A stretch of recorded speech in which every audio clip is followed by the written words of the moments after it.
Right, good morning, everybody. We're just waiting for, I think, the last few people who have refreshed the last minute just to sign in, but we'll make a start. We've just got a bit of an intro, so as people are signing in, they won't miss too much in these first few minutes anyway. So welcome. I hope everybody had a good bank holiday weekend, and we are going to kick off this week with our next Microsoft Teams webinar, which is all around our favourite features. So if you've joined us for one of these events before, you'll know that we've covered some introduction to Microsoft Teams right at the beginning, and then we've gone into Microsoft Teams itself, so the Teams element of Teams. What we're going to do today is we're going to dot around a few bits of the software and use things that really we really like and we think are really useful for everybody. So it's all about kind of getting the most out of Microsoft Teams today with some hints and tips, basically. So as you will know, if you've been on one of these before, I'm joined by Tony and by Andy. So if we just make sure that everyone's sound is working. Are you there, Tony? Yes, good morning, everybody. And Andy, are you there as well? Yeah, if you can hear me, good morning. Yeah, we can hear you both, no problem. So Tony's the operations director for HBP in Cameron, so he's going to be leading the session today. He's going to be driving effectively, and myself and Andy are going to kind of talk over our tips as we go. Andy is leads the IT inside our group. So he's been instrumental in setting up Microsoft Teams the way that we use it. So hopefully through the three of us, you've got three different angles of coming at this and how we use it and what we do. So just as people are joining, I'll stick my normal message up on screen. Obviously, if you can hear me, this is pretty irrelevant to you, but just a quick message up for anyone there that hasn't got sound and doesn't realise we've started. Okay, so just to recap around Teams, we all started using this however long ago this was now, 3 weeks ago or so, vastly more than we've ever used it before. So even if you were using it, chances are your usage has gone through the roof since home working's kicked in, and chances are as well that you're fairly new to this software. So this is where this webinar is aimed. It's all about trying to teach you how to use it as well as possible, get the most out of it individually, and obviously get the most out of it for your organisation as well. So as always, we will be recording this session, we'll be distributing it, and you'll also have a chance to ask questions as you go along. So you should have a Q&A button in kind of, I think it's normally in the top right of the screen. It's like a little speech bubble with a question mark in it. Feel free to fire through questions throughout the session, no problem whatsoever. Andy's going to keep a check on that and reply to anything he can as we go. We'll pick them all up at the end, and we'll obviously verbally respond to everything so that everybody kind of gets the responses to the questions that are in there. Also, just a quick note, there's lots of resources we've put up. So we've been putting these up on our blog, so on hbpsystems.co.uk and cameron.co.uk. Quickest way is if you just scroll to the bottom of the homepage, there's links to the blogs there, our latest articles. Our previous recordings are all on our events section. There's links to the free versions of Teams if you want to share that with other people that aren't using it so far. There's the quick start guide, which is the image that's there. There's a video on how to download the application for a mobile phone, and there's links to all the support guides as well to get more and more out of this. So loads of great stuff on the blog. We're sharing it all on social media as well, so if you're not following us on primarily LinkedIn and Twitter is where we're doing most of our communication at the moment, you should be able to find us. Obviously, if you just search for HBP Systems or Cameron Computers, you'll find us on there. We're sharing this out on a regular basis, as well as some more stuff which will hopefully be useful along the way as well. So moving on to today then, so I'm going to do my top tips first and foremost, then we'll move on to Tony's, and then Andy will wrap up with his ones before we go through and ask any questions. So just to reiterate, if you've got any questions as you go along, they don't necessarily have to be about what we're covering today. If you've got other questions to do with Teams, if we can answer them, we will answer them today. If we can't, we'll pick them up with you afterwards and we'll speak to you, whether that's through ourselves or through the support team. Okay, so right, Tone, did you want to pick up on your screen and then we will start with my tips? Yeah, thanks, Phil. Okay, so as usual, we'll just go and share the screen.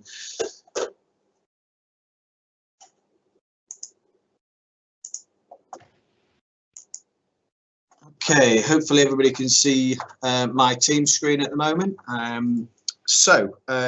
first tip, we're going to hand over to Phil, and I'm going to drive. So over to you, Phil. Okay, so the first one I want to start with is something that I found really useful early on. So this was while I was getting to grips with the system, and I have to admit, as I'm getting more used to Teams, I am using this a little bit less, but it's really helpful straight away. And it's the / command. So at the top of Teams there, as Tony's clicked in, you've got a search bar basically.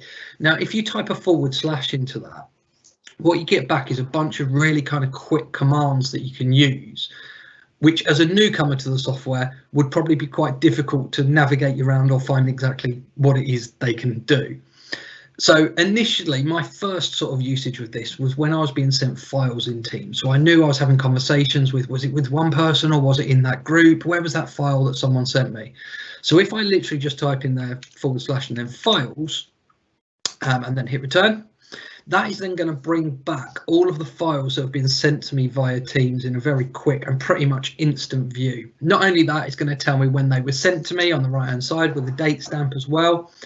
And I can even then, it gives me a second search box as well. So if I know the name of one of those files, I can actually drill that down and search even further within that in that second search box. So when that gets populated more and more after a while of using it, I can then search even further to find that file. So a really quick and easy way of doing that. And once I've finished, there's a little cross on the right hand side and it will take me back to the beginning. And if you just type that / in for me again there, Tone, just in the top. What that also then comes across with is a load of different options there of things I can do with a really simple description on the right hand side of what they can do. So I think we're going to talk about mentions later on, mentioning people. So if I've been mentioned in various posts and I can't again remember where it is, there's a / mentions that I can then go and find all the places where someone's referred to me, probably asking me to do something or probably asking me to reply.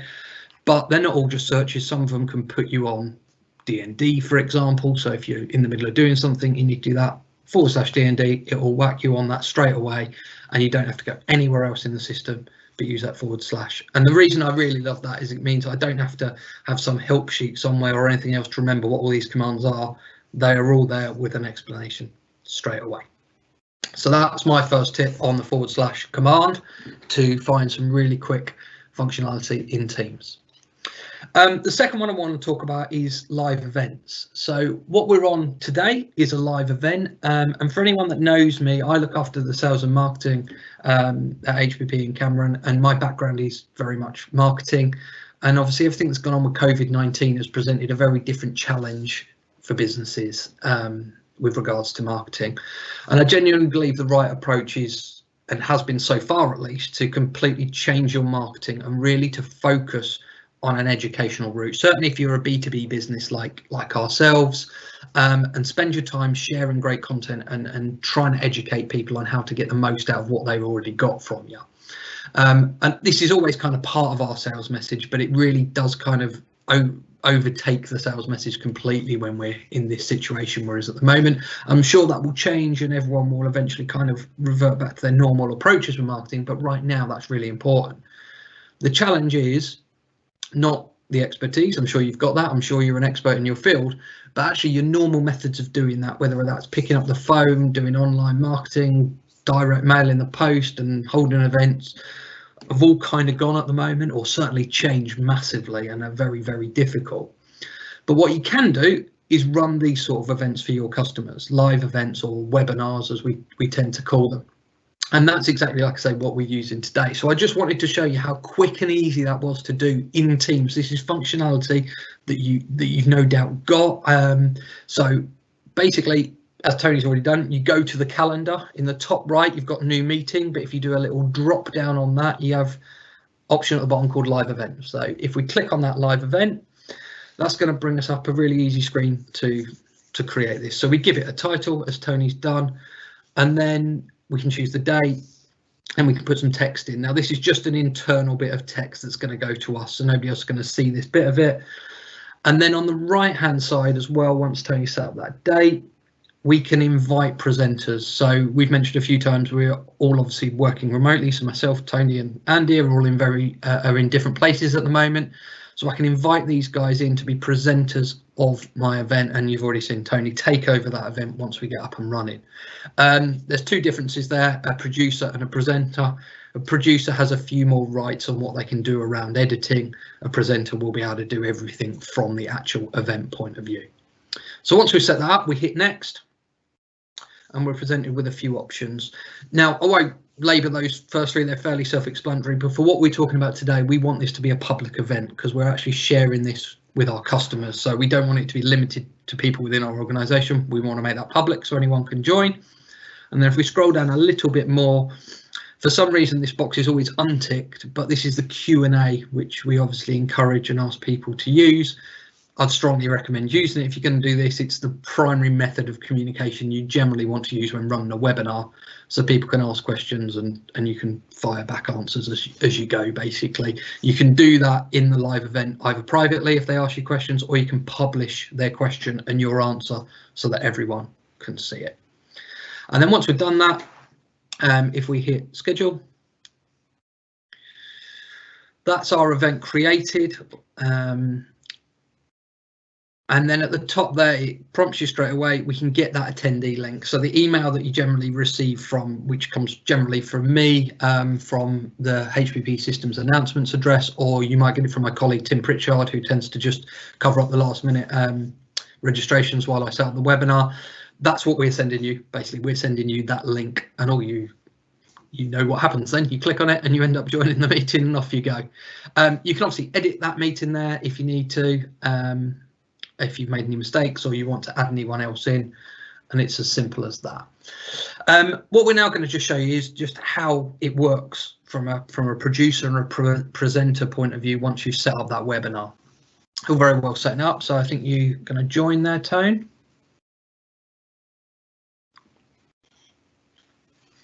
So your first option is connecting to that. You can turn on your sound and your video like a normal meeting. Generally, you want to go into this quiet and with your video off just to make sure everything's working.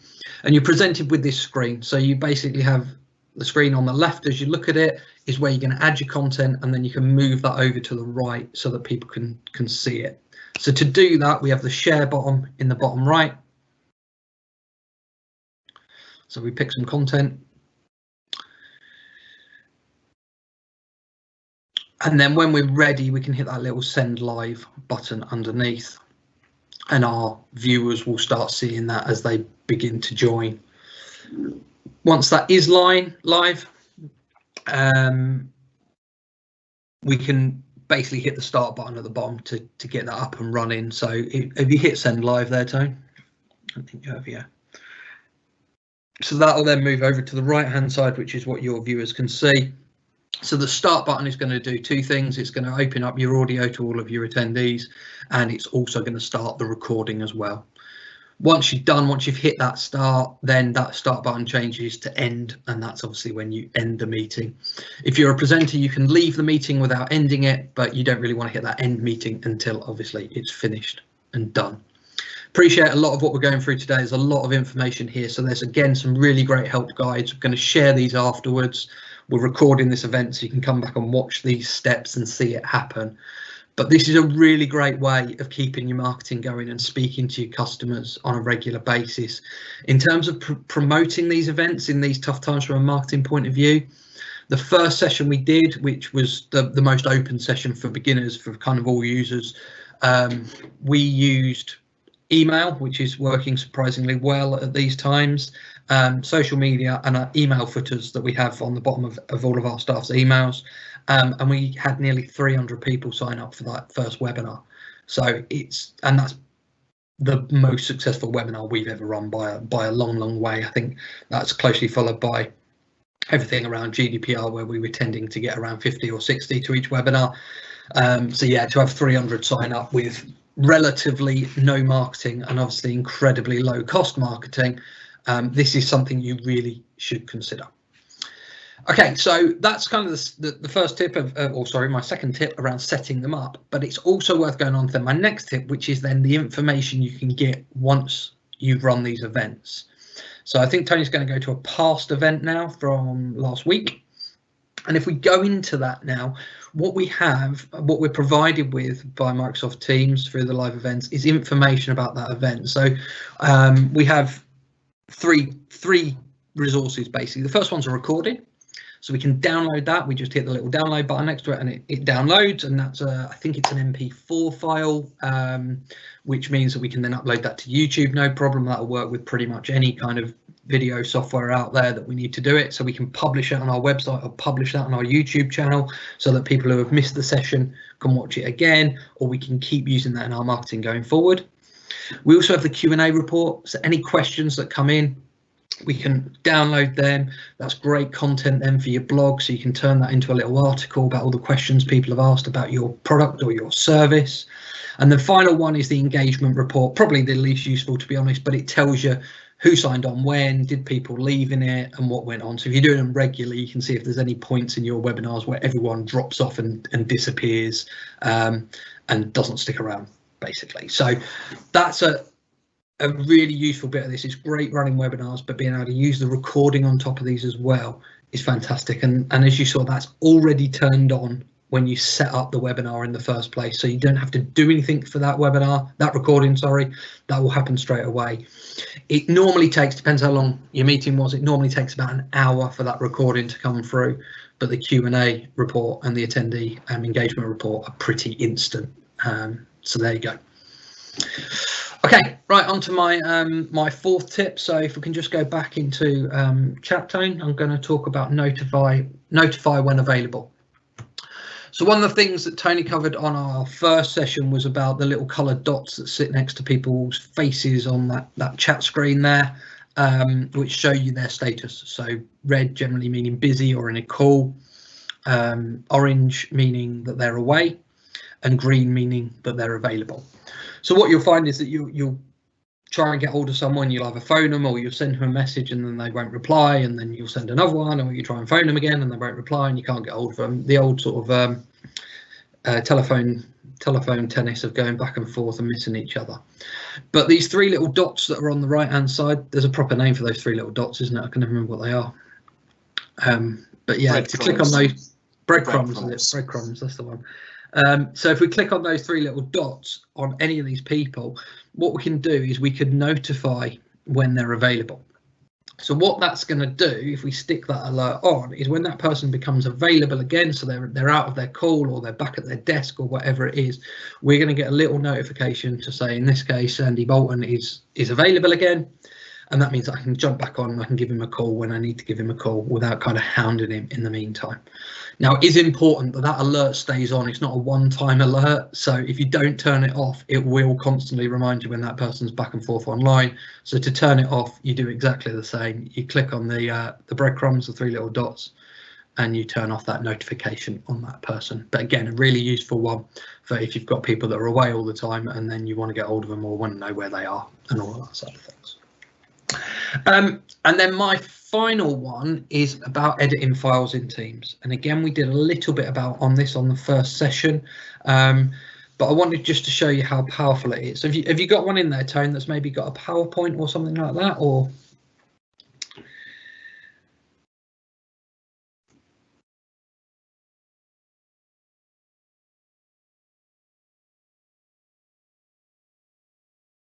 There we go. So, as you'll know, with Office 365, you get your standard functionality of being able to edit in browser with most plans. But within Teams, this actually allows us to edit it within Teams as well. So we don't even need to jump out at all. You can make all the edits. So yeah, just feel free to edit this, Tone, because we can put it back, no problem. So we can type into it. We've got all of the functionality along that top ribbon as well. So we can import images, we can move images. We've got all the picture functionality to edit them, to change them, and do everything you want. It's really feature rich. As you see, we add notes along, giving away all our scripts here as well, aren't we? So show how planned we are. But it is really feature rich. It works just like the full software, and you never have to go out. So you can flick to chat, you can flick back again, and you can keep working on this document really, really easily. If you prefer to, there's options to chuck that out into the desktop app, for example, as well, which is on the top just below the main search bar. opening desktop app. That'll pop it out. If you make your changes in the desktop app as well, it will save back to your version in Teams, no problem whatsoever. But what we found is that for your normal changes, updating things, adding new slides, tweaking stuff between you, this works absolutely perfect. And just like we've mentioned before as well, anyone we've shared that file with can go in there and do that. So we can work collaboratively on this. We can make notes as we go along for what we've changed and what we've updated. Really, really easy and really, really good. And I'm showing you PowerPoint here, but this goes for obviously Word and Excel and any other Microsoft documents as well.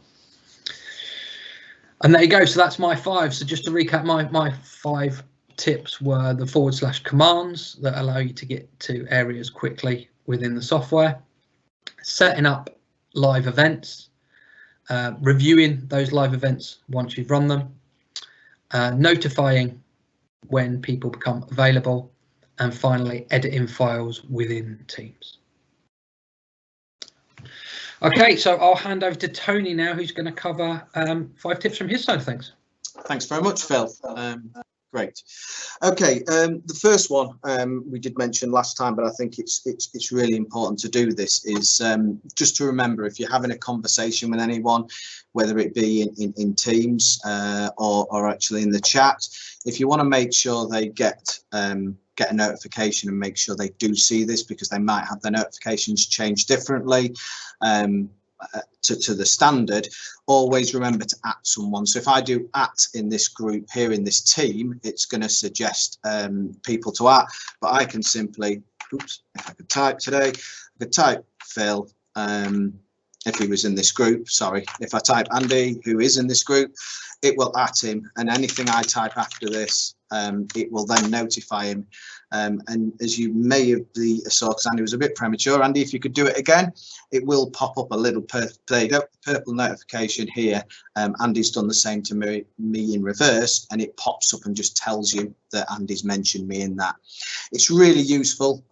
Everybody's using Teams in different ways, and it's really useful just to make sure you're not missing anything and not losing out on any of that information that's been shared. So that's a real simple one, but I think it's a real good tip to remember when using Teams. The other one is, as Phil mentioned, we've seen a big uptake even within the business with using Teams recently, and one thing people struggle to do, and what we're seeing a lot of, is replying to a thread. So if I've started a thread, hi Andy, what are your thoughts? What on this? And we put that in there. What we're actually seeing is people trying to use this in a chat environment, and that looks great. And replying here rather than replying to the thread, and all you end up with is just conversation after conversation, but there's no flow with that, there's no continuity. So just to remember to reply to the question in the actual post there, rather than just replying in the chat, because otherwise you're just going to end up with tons and tons of chat spread all over the place, and nobody's going to know where anything is. And there you go, as you can see, Andy has replied to that. He's pressed a simple reply button on this thread and replied in that, and then obviously everybody can reply to that. Anything relevant to this post or this thread, it is in there in a collaboration point of view. But what we're seeing, and even in our organisation, is people just starting a new conversation at the bottom rather than replying, and it can get a bit messy to try and find things and work from there. So it's a good tip to remember. Next tip is about recording. So if I'm in a chat, for argument's sake, so I'm going to start a new chat here. And this is useful in the respect of, so I'm going to start a new chat. I'm going to voice call Rachel here, and hopefully she'll answer. Great. Okay, Rachel has answered. So what it enables me to do in here is to do a few things that I think are very useful. So initially, we can add in. Oh no, we can't add in. We should be able to add in the whiteboard functionality, but what we're noticing recently with Microsoft is they're actually pulling some of these functionalities out currently to do with load, and we seem to have lost that. So I'm just going to hang that up. And I'll see if we can add it in a slightly different way. So if I just do a meet now, which is the same principle as what was just going to show you, but I will connect to a meeting here. Just give that, and we have the whiteboard functionality. So back here then. So what it allows me to do is share a whiteboard, which I think is really useful. We're all in disparate locations nowadays, and what it allows us to do is allows us to collaborate as if we're in a meeting room up on the screen, which we have found massively useful. So we were doing some specifications for a customer the other day, and we were trying to draw out a network diagram. So what it allows us to do real time live is to collaborate with anybody that's in this call and draw out a very simple network.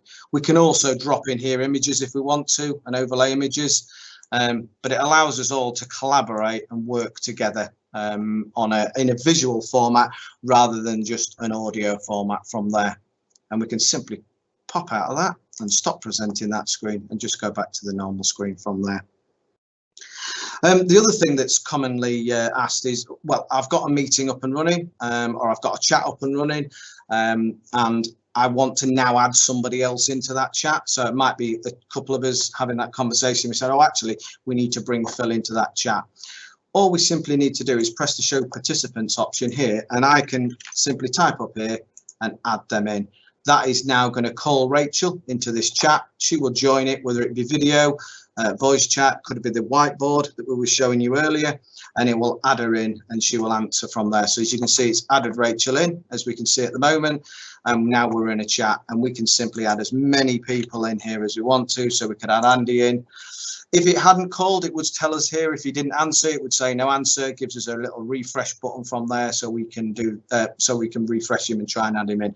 As you can see, it's calling him down the bottom, and he's answered from there. So it's really useful for bringing people in, whether that be just a chat. So we could simply have the chat window open here and be talking via chat. This could be video, it could be voice, it could be pretty much anything from there.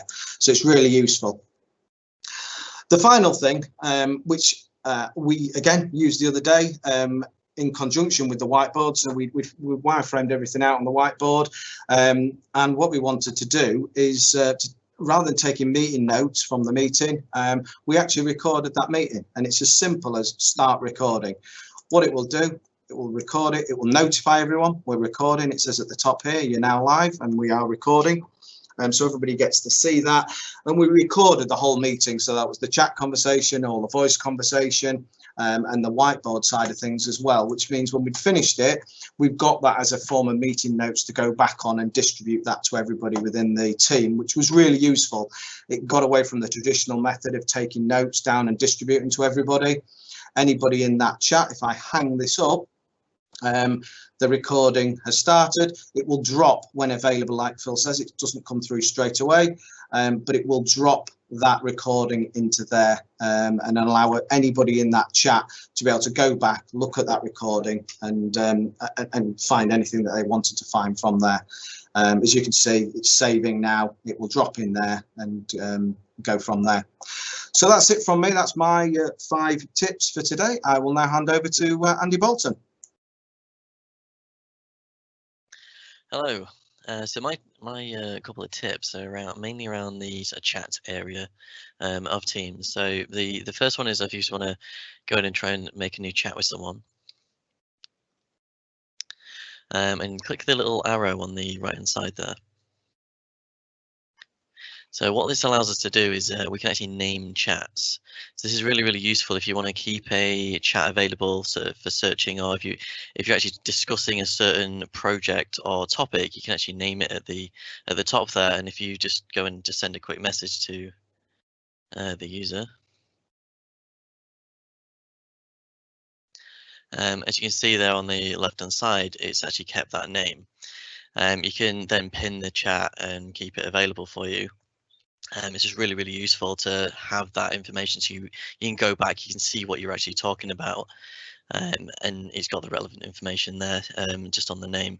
It's really useful. The next tip I got is about the favorites and contacts. So you can favorite favorite a person to keep them available for you, and you can also add them into your contacts section. So if you just want to skip over to the contacts. So as you see in here, there's not many contacts actually listed on here. There's normally a big list at the bottom there. So if you want to just add a person.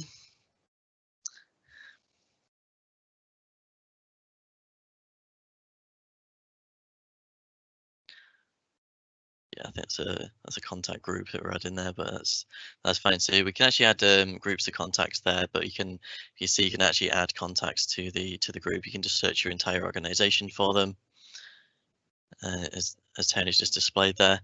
Now, what we can do as well, as you can see, they're actually showing up as favorites in there because that's the actual favorites group. So if in that group at the bottom where it says Andy Bolton, if you just want to click the little ellipses at the bottom there, yeah, and just add a contact. If you want to try and add Phil in there. Perfect. You see, he's actually not showing up in there. Well, he's showing up in the favorites because it is one of the favorites. But you can actually click the. Oh, sorry.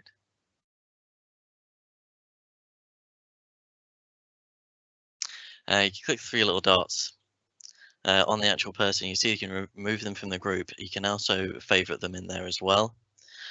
So what that does, it keeps the people right at the very top in the top group called favorites. Which makes it a lot easier to contact the people if you have them that you actually communicate with them quite often. You can just click your contacts and they're available there. They're also in the recent tab. If you just go into there, we'll go into the next section, which is about saving and pinning chats. So you see at the top there, there's 3 chats that have actually been pinned. So it's very similar as the adding contacts as favorites. It will keep the chat right at the very top, so it's really easy to get to, and it's available for you. So to do that, you just, as Tony just shown there, you just click the ellipses and click pin, and that will add them into the top section there. Now you can unpin this, just clicking the 3 little dots again. You can show on there, you just unpin and it removes that chat from there. So it's a really good way of just keeping information relevant and available for you really quickly. You don't have to scroll down searching through, especially if you've got a very busy chat section where you're just scrolling down because you've got a lot of people in your organization. If you pin 3 or 4 main contacts that you're discussing with quite often and you're always chatting with, they're always available at the top of your screen. Now the next bit is about saving posts. So as you're actually chatting with people, they may bring up some relevant information that you're thinking, oh, I probably need to keep that because it's quite interesting information. You can find the relevant post and then click the ellipses, and you can see there should be, I think it's in here, save this message at the top there. And what this does, it actually just tags the message, so it's saved and available for you. So to get to that, if you just click the name at the top right there, and you've got a little saved section, and that'll list basically all these saved chats or saved posts that you've got available, and you can unsave these at any point as well, just by clicking that little button that says unsave. It's just a really quick way of saving relevant information, and exactly the same aspect of pinning a full chat is you can save specific points within a chat so you can get to that information really quickly. And the next bit is about marking posts as unread. So when you actually or chats as unread. So obviously, sometimes you'll jump into a chat and you'll see someone's left you a message, and you're like, actually, I'll come back to that a bit later. So the easiest way to do that, just to obviously keep it bold, is clicking the ellipses on the click at mark as unread, and as you see, it's actually marked. It's gone into bold again, so you know you need to look at that chat. And then the last one is about screen sharing, which I think Tony's pretty much shown earlier, but we'll just go into a quick chat if we can. If you go to Meet now.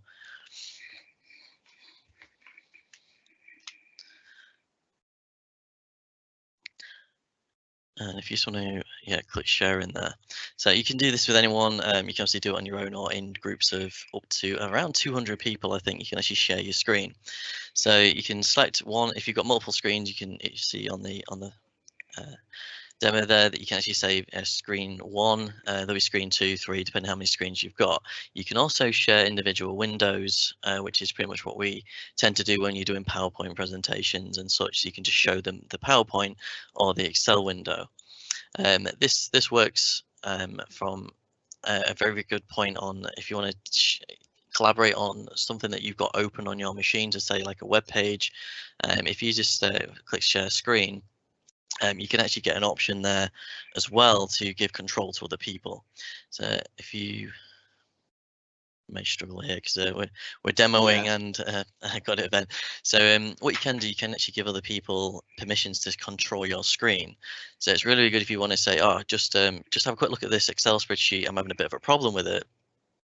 You share that out and then give them control so they can actually click in and fix that problem for you if it's on your local machine and not shared in Teams. So say you've got something in your OneDrive and you think, oh, can you just have a quick look at this now while we're on a team meeting.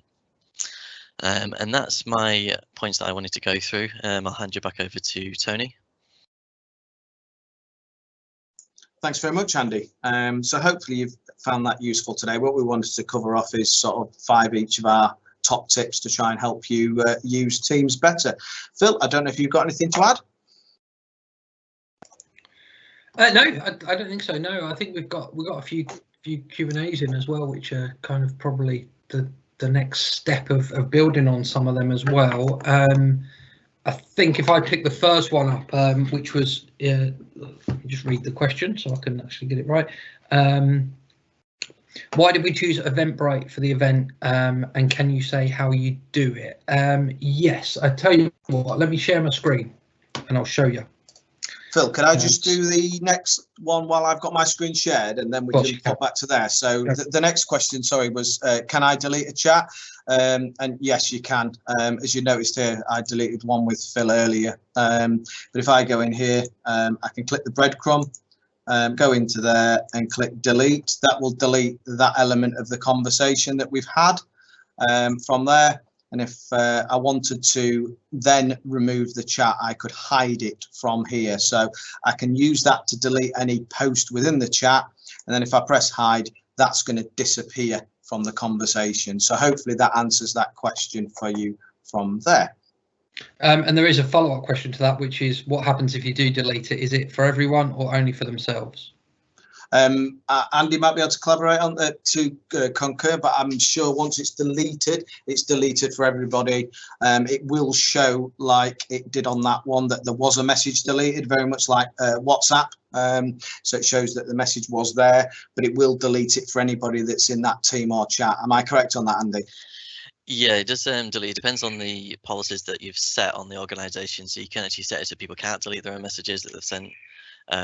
You can also set it so they can only delete messages for themselves, so that the person will still be able to actually see that message. And one of the good things about Teams is obviously everything is logged and tracked. So even if you do delete the message, it's still going to be in the tracking, so you can go back and see those messages even if you've deleted it out of the chat. Yeah, as an admin, but by default, everybody can delete their own chats. That's a more an advanced setting that we can do in the background. So thanks, Andy. I'll just hand over to Phil and I'll just stop sharing. Yeah, I'll just share quickly and then we'll just get that right. You should have Eventbrite up on the screen. Is that showing? Yes, it is, Phil. Yeah. Yes, it's on screen. So the question was about Eventbrite. So you'll all know that when we're running these events, we're using Eventbrite as kind of a middleman for managing our registrations. So the question was kind of why do we use that and how do you do it? So the first question of why do we use it? One, we've used it for ages, so we continue to because we get on with it. It's really good. It's completely free, which is probably a good point in that. So the only way that Eventbrite make their money through events is when you start charging for events. So if you run free events like this, there's no cost, there's no subscription, there's no charge per sign up or anything like that. It's literally just a free service in that respect. If you start charging for them, they take a percentage of the ticket, basically. So that's how they make their money. So just to show you how easy this is, you obviously have to sign up for an account. But once you've got that, we can manage our events, and you'll see today's event and the one that we're going to talk about in a bit, which is what we're doing next week, which is all set up. But if I want to create an event, I literally hit create event, and it steps me through it one by one. So I give it a title, I pick a type of event, category, all of that, and the dates. And then the final thing is just setting up the tickets, which is basically you set up a free ticket. You decide if there's a limit on it. I mean, we normally put a big limit on it. I think, is it 10,000? I think that you can have on live events. So well, if you can get near that, brilliant, but you're unlikely to get 10,000 people, I would imagine, on your live event. And all that's doing really is that's giving you then a way to manage your sign-ups and things like this. Now, I can't obviously go into that bit of it because you'd see all the data, which we can't do, but there's an area to manage your attendees where you can go in, you can export the lists of the people that are signed up, so you can then send out connection details. We don't like doing it, but you can get Eventbrite to send those confirmations as well. The only reason we don't like doing it is they do often get stuck in spam, whereas if we send the email ourselves, then it kind of works a treat. So it's really replacing kind of a big spreadsheet and managing emails coming back and forth, in that we see when people are registered, and when we're at the point where we need to start sending out emails, we can drop into Eventbrite, we can pull out the details of who's registered, and we can send out the connection details. I'm sure there are other systems out there, but we've been using this for a while now. It's always been really good. It's always worked really well for us. And like I say, it's free when you're doing free events. So simple as that, really. Okay, did you want to take back over, Tony? Because I think there's a couple of others. Yeah, team. Thanks very much, Phil. Andy, then. So, Andy, if you could share your screen, screen sharing, giving other people control of your screen, could you elaborate a little more? Would you just be able to show that a bit more in depth, please? Put Andy on the spot now. 2 seconds. Let me just get something loaded up real quick. Okay, while Andy's doing that, I'll just answer another question then. So chat groups versus teams, what's the advantage, disadvantage over each other? We did cover a bit of this last week. Really, and again, Andy and Phil can interject on this. The idea of teams is to bring a static number of people together, or a group of people together that you can control and have governance over. When you start putting people together in chat, you've got pretty much no governance over that, no control over that, and it can get a bit out of control. The idea really of the chat is for kind of instant, quick conversations, whereas the team, you can have control over it. It's more in a structured manner. That would be kind of my interpretation of it. Phil or Andy, have you got anything else to add? Yeah, that's exactly how I'd describe it. I kind of see teams as being a bit more permanent. So I think of them like departments almost, where they're always going to exist. Your group chats are a bit more off the cuff.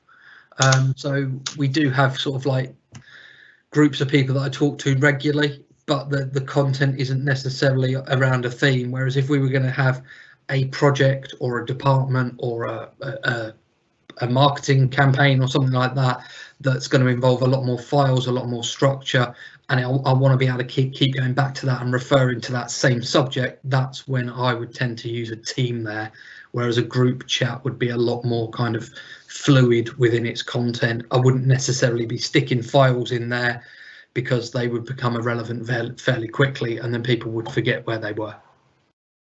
Cool. Okay, Andy, then, so screen sharing. Yeah, hopefully you can see my screen on here. Yeah. So one of the good things about the screen sharing and obviously giving people access, if I go down here, we should be able to share my screen up here. So you see I've got share screen 1, which is currently what I'm doing at the moment. So if I try and click that, see if it's going to live event. Yeah, it's going to actually kick me out. Yeah, we're probably going to struggle trying to display this on my screen because I'm actually in the live event. Okay, so no we'll worries. probably have to do it's fairly self-explanatory on the screen, isn't it? Once you hit that share button and you share that screen that Andy got to, the next step really is the other person sees that screen, and there's an option on both ends. Actually, you can request control at the other end. So if you're looking at someone's screen, you can do that, or you can give control if you've shared your screen. It seems to work really well. I mean, I've done it with a few of the guys just around using like our CRM system and stuff, where someone's got stuck, and normally they'd pop into my office and say, how do I do this? They've come online going, how do I do this? And I've tried to talk them through it. Oh, just give me control. And they've given me control, and I've jumped in, press that, press that, press that, and you're sorted basically. So it's quite intuitive once you get onto that screen, although we can't demo it. I think it's even a big red button at the bottom actually that says give control or ask for control, request control. So once you do that, you're kind of in a position where you can do one-to-one support or collaboration live with the screen at either end of those two people. Yeah, that's pretty much it. I mean, we could probably see if Tony, if you want to do it on your A person demo account, if you just want to just share your screen on there to this actual Teams testing chat, we'll see if it actually shows up. Okay, can everybody see? Yeah, you can see my screen. So this Teams testing chat here, Andy, yeah? Yeah, so as you can see down here, we've got a request control. I'm hoping you can still see the screen I've got open here. No, sorry, Andy. Has it kicked me out? Is it? No, the request control doesn't actually show on this. It's probably part of the way that we're doing the live event, but it would normally be there for the end user. Yeah. Okay. What we'll do is we can do some screen grabs of that, and we can share that with everyone at the end if that's okay. There was another question came in. How can we add an external person to a chat? Very straightforward. If I wanted to do a new chat with, say, Andy Bolton, so I'll pick Andy, and then I wanted to add an external person. So I've got Rob Partridge, who's one of our suppliers. I can simply add him in there, and now I've got a chat. That could be a video call, it could be a share of a screen, any sort of conversation with those two people, both internal and external of the organisation. Just one thing to bear in mind on that, obviously, it is all based on permissions that's set up on your tenancy. So I had a few questions last week about why people couldn't add those in, and obviously they do need to be enabled on your tenant. And obviously for me to be able to chat with that person, they do need to have a Teams account as well. Yeah, I think there's two options on the admin section for that. One is effectively allowing you to invite anyone external, kind of opening it right up. The other one is that you can kind of whitelist domains. So if there's certain customers that you want to bring in, then you can just whitelist certain domains. So if the person that's asked that question isn't able to do what Tony's just shown, it's almost certainly down to the fact that it's locked down to just your organisation or a specific set of organisations. So if you're trying to invite someone else from that, it's just not going to allow you to do it because it's locked out at an admin level. But if your organisation is happy to do that, I think it's just it's a checkbox in the admin section that goes through that. I think that's it for questions. Okay. Yeah, no more questions at the moment. Doesn't look like. Just okay. So unless we have any more fire through, I'll just finish off with Q&A. Just a quick note on next week. Obviously, you saw on our Eventbrite we've set up an event already for next Monday. So we'll obviously share around the details of this. You may have been alerted by it through Eventbrite already if you get the emails from them. We're going to cover something that we've had a few questions on in the first few weeks of this, which is Microsoft 365 Business Voice. So this is a product from Microsoft that sits within Teams. It's basically a full phone system. So as the image suggests, this can work with handsets, so Yealink handsets. I can never remember the name of the headsets. Is it Jabra, yeah. Jabra headsets. But also, as the screen shows, it can be paired with a mobile phone. It can be worked within Teams for calls. So this can actually be used to replace a phone system. You can port numbers over to it. It can be your primary phone system for your business. There are obviously some costs per user based on this. There are call-in plans associated with it and things like that. But if it's something that's of interest to you now or potentially in the future, then we'll be covering that next week, and we're going to try and do our best to do a bit of a demo of it as well live. Obviously we can't really demo the handsets and the headsets, but we're going to show you some of that functionality within the software, how that can work. Bit of food for thought, really. It's something that's coming onto a lot of people's minds now. Everyone's having to work from home using Teams already. This is a real option for combining those two things and sorting it out. Just had one extra question come through there as well about where previous files are shared for our live events. So the quickest and easiest answer to that is if you go to either one of our websites, so hppsystems.co.uk/events or cameron.co.uk/events. If you just scroll down past the first events, you get into all of the recorded sessions that we've done in the past. That's all of our Microsoft Teams events, but also everything we've ever done in the past around our accounting software and that. If you click on one of those past events, there was a video embedded on there straight away. You can also find them on our YouTube channels, but I will share those links as well on the emails that I send around after this, just so that everybody's got them if they want to refer back to the previous recordings as well. That webinar as well, that's going to take place on Monday at 11 AM next week. We will obviously record it and do what we normally do from that perspective as well. The attached files, I'm not entirely sure. Does anyone know what that question refers to? That's just come in, attached files. I don't know. I'll just reply and I'll ask for some further information on it. So. Yeah, okay, we'll pick that one up if not afterwards, Alison. I'm not entirely sure which files you're referring to there, but we can, whatever it is you're looking for, we can share that with you, no problem whatsoever. Again, we're putting all of this stuff on our blog and on our social media as quickly as we possibly can. So this should all be with you by this afternoon, all being well. Cool. Well, I think that's probably the last of our questions. So hopefully that was useful.